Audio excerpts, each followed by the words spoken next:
Hello guys, I am Alisha Lakhani and today's topic is arterial supply of scalp. So now here in this video I'm going to talk about arterial supply and also venous drainage. So this is a very complicated topic, so I want you to watch the video till the end because this is very important topic and mostly targeted in the university exams, mostly targeted in Viva, and a very easy but a very um, you need to put in a lot of efforts to understand this, but I have made it very simplified for you guys, so you just need to read the notes and write the same in the examination. So please watch the video till end. For this video I'm particularly telling it to you because this is very important, and in the BDC and Vishnam Singh it is given in a very complicated way, and here I have made it very simplified for you. If you can see this last chart, this is the main which I'll be discussing it with you. So now let's begin the arterial supply. On each side of midline it is supplied by 5 arteries. So when I see at the diagram, I have divided the skull into the two parts, like the scalp into the two parts. So each half has around 5 arteries, right? The 5 arteries are supratrochlear artery, supraorbital artery, superficial temporal artery, posterior auricular artery, and occipital artery. So these are the 5 arteries. 3 is in front of auricle. Auricle here is ear. The ear is also known as the auricle. So here ear के जो ऊपर हैं, that is in front of the auricle, there are 3 arteries, and behind the auricle के पीछे posteriorly there are the other 2 arteries. So when we see in front of the auricle anteriorly, that is supratrochlear artery, supraorbital artery, superficial temporal artery, and at the back in the behind the auricle we have posterior auricular artery and occipital artery.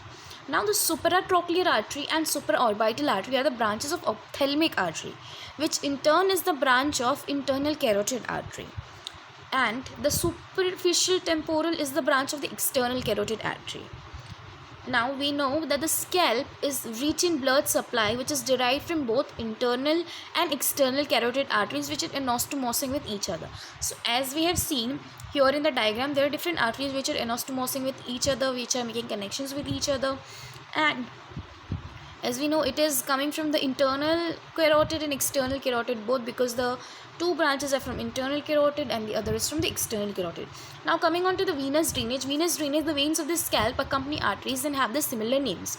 So veins accompanies the arteries and they have the similar name. We have supratrochlear artery and supratrochlear vein. We have supraorbital artery, supraorbital vein. Superficial temporal artery, superficial temporal vein, posterior auricular artery, posterior auricular vein, occipital artery and occipital vein. So the names are similar here. Now when we talk of the venous drainage, we have to consider the pathway, or say how the veins are drained. So now the first one is the supratrochlear vein.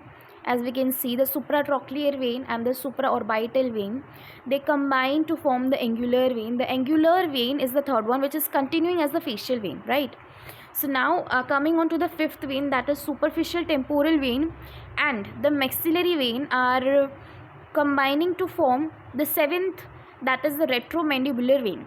The retromandibular vein then have the interior and posterior division. The interior division combines with the facial vein to form the common facial vein, right? And the posterior division combines with the external jugular vein and drains into the subclavian vein. Now the 10th one, that is common facial vein, drains into the internal jugular vein. Now when we see the 12th part, that is the posterior auricular vein, it combines with the posterior division of the rami, and then they both together drain it to the external jugular vein to the subclavian vein. And as we know, the 15th and the 16th one, that is occipital vein and occipital plexus.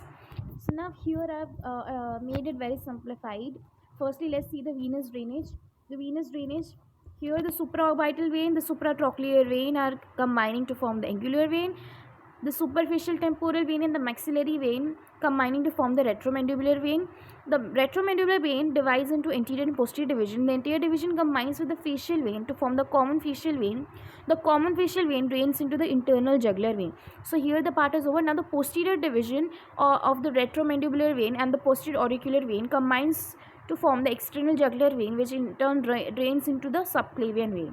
So this is what is very simplified. BDC में बहुत कुछ दिया है, तो it is not very easy. So this is a very easy diagram for you to understand. And now coming on to the arterial supply, the diagram which I gave you previously was not very it consumes a lot of time, so you cannot draw it in exams. So exam के लिए अगर आपको diagram बनाना है, तो this is a very easy diagram. If you have time, you can definitely show the anastomosing diagram, but here if you don't have time, this is the simplified form of the diagram which you can use. So that's all. Thank you for now. The next lecture would be on nerve supply, and if you want the notes, you can follow our Instagram handle. You can follow us on Facebook. So our Instagram handle is all.india.medicos. The Facebook handle is all India Medicos 1. So please follow on the Facebook and Instagram. If you like the video, you can like, subscribe and share.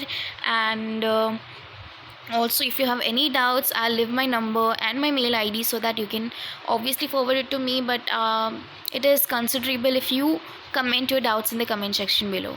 Thank you for now. Keep watching All India Medicos.